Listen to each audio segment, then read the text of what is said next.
വെച്ച് RSS നേതാക്കളെ കാണുകയാണ്.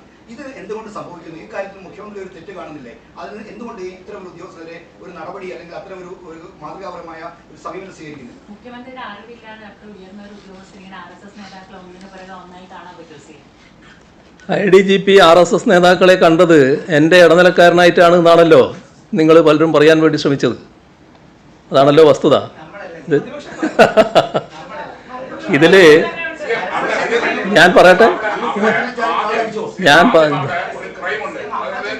ആവട്ടെ, ഇത് പ്രതിപക്ഷ നേതാവ് ആരോപിച്ചതാണല്ലോ ഈ പറയുന്ന കാര്യം. പ്രതിപക്ഷ നേതാവിൻ്റെ ആരോപണം വലിയ തോതിൽ പ്രചരിപ്പിക്കാൻ നിങ്ങൾ നിന്നേ ഉള്ളൂ. അതുപോട്ടെ. അപ്പോൾ തങ്ങളുടെ രാഷ്ട്രീയ താല്പര്യത്തിന് വേണ്ടി പോലീസുകാരെ പലതരം ഇടനിലകൾക്കായി ഉപയോഗിച്ചതിൻ്റെ മുൻകാല അനുഭവം വെച്ചുകൊണ്ടായിരിക്കും അദ്ദേഹം അത്തരമൊരു ആരോപണം ഉന്നയിച്ചത്. കാരണം ഞങ്ങൾക്ക് അത്തരമൊരു ശീലമില്ല. ഇപ്പോൾ രാഷ്ട്രീയ ദൗത്യവുമായി പോലീസിനെ അയക്കുന്ന പരിപാടി ഞങ്ങളുടേതല്ല. ഇപ്പോൾ പഴയ കാര്യങ്ങൾ പ്രതിപക്ഷ നേതാവ് മറന്നുപോയോ എന്നറിയില്ല, എന്നാലും അദ്ദേഹം ഓർക്കുന്നത് നല്ലതായിരിക്കും. ഇപ്പോൾ ജയറാം പടിക്കലിൻ്റെ ജീവചരിത്രം വെങ്ങാനൂർ ബാലകൃഷ്ണൻ എഴുതി മൈത്രി ബുക്സ് പ്രസിദ്ധീകരിച്ചത്, അത് ആ പുസ്തകത്തിൻ്റെ ആ ഭാഗം എൻ്റെ കൈവശമുണ്ട്. ഇതിലെ പേജ് നമ്പർ 148. ആ 148-ാം പേജിൽ പറയുന്നത്, DGP പദവി സ്വപ്നം കണ്ട് കഴിഞ്ഞിരുന്ന ജയറാം പടിക്കൽ 91-ലെ പൊതുതെരഞ്ഞെടുപ്പ് അടുത്തതോടെ ഭയപ്പെടാൻ തുടങ്ങി. പ്രതീക്ഷിക്കും പോലെ ഇടതുപക്ഷ ജനാധിപത്യ മുന്നണി വിജയിച്ച് സംസ്ഥാനത്ത് അധികാരത്തിൽ വന്നാൽ തനിക്ക് DGP ആകാൻ പറ്റില്ലെന്ന് അദ്ദേഹം കരുതി. അത് തടയാനായി മാർഗങ്ങൾ ആരായുന്നതിനിടയിലാണ് ചില മണ്ഡലങ്ങളിൽ BJP സ്ഥാനാർത്ഥികളുടെ കടന്നുകയറ്റം ഐക്യമുന്നണി സ്ഥാനാർത്ഥികളുടെ പരാജയത്തിൽ കലാശിക്കുമെന്നും അതിനാൽ അവിടെ പൂർണ്ണമായും ഇടതുമുന്നണി സ്ഥാനാർത്ഥികൾ വിജയിക്കുമെന്നും പടിക്കൽ അറിഞ്ഞത്. അതിൽ പരിഭ്രാന്തനായതിനിടയിലാണ് കരുണാകരനും ചില നീക്കുപോക്കുകളെക്കുറിച്ച് ആലോചിക്കുന്നത് അറിഞ്ഞത്. എന്തായിരുന്നു ആ നീക്കുപോക്കുകൾ? ഒന്ന് വിശദമാക്കാമോ? ചോദ്യം ഗ്രന്ഥകർത്താവായ വെങ്ങാനൂർ ബാലകൃഷ്ണനാണ്. അതിന് ജയറാം പടിക്കലിൻ്റെ മറുപടി ഈ പുസ്തകത്തിൽ പറയുന്നുണ്ട്. അത് ഉദ്ധരണിയാണ്. 1991-ലെ പൊതുതെരഞ്ഞെടുപ്പിൽ കേരളത്തിൽ UDF പരാജയപ്പെട്ടേക്കുമെന്ന് കരുണാകരൻ ഭയപ്പെട്ടു. അതിൽ നിന്നും രക്ഷ നേടാനായി കണ്ട എളുപ്പവഴിയാണ് BJPയുമായുള്ള തെരഞ്ഞെടുപ്പ് ബാന്ധവം. എന്നാൽ പരസ്യമായൊരു ബന്ധം കൂടാൻ ഇരു പാർട്ടിയുടെ നേതാക്കന്മാരും ഒരുക്കമായിരുന്നില്ല.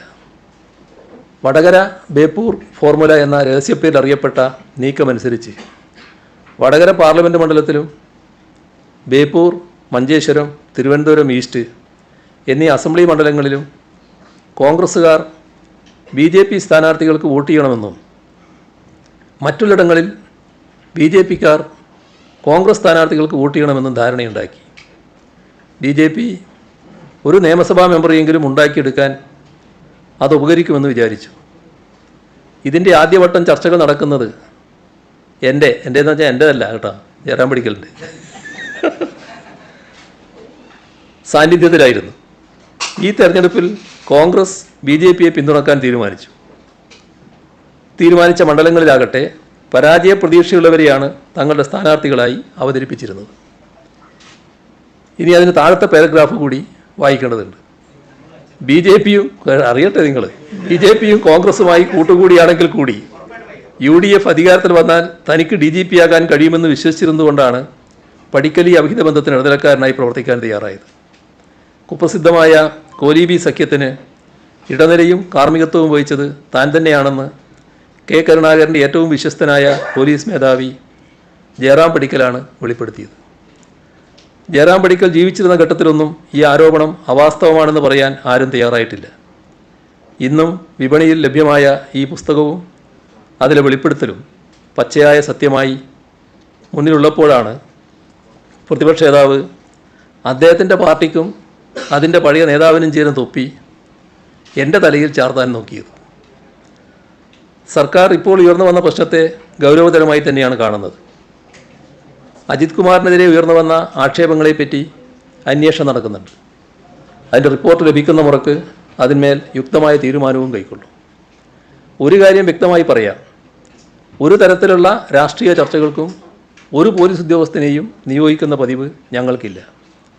ഏതെങ്കിലും ഉദ്യോഗസ്ഥൻ ഏതെങ്കിലും രാഷ്ട്രീയ നേതാവിനെയോ സംഘടനാ നേതാവിനെയോ കണ്ടിട്ടുണ്ടെങ്കിൽ അത് ഔദ്യോഗിക കൃത്യനിർവഹണത്തെ ബാധിക്കുന്ന തരത്തിലുള്ള കൂടിക്കാഴ്ചയാണെങ്കിൽ നിയമത്തിനും ചട്ടങ്ങൾക്കും അനുസൃതമായ നടപടിയുണ്ടാകും. അത് അന്വേഷണ റിപ്പോർട്ട് വന്ന ശേഷം ഉണ്ടാകേണ്ട തീരുമാനം.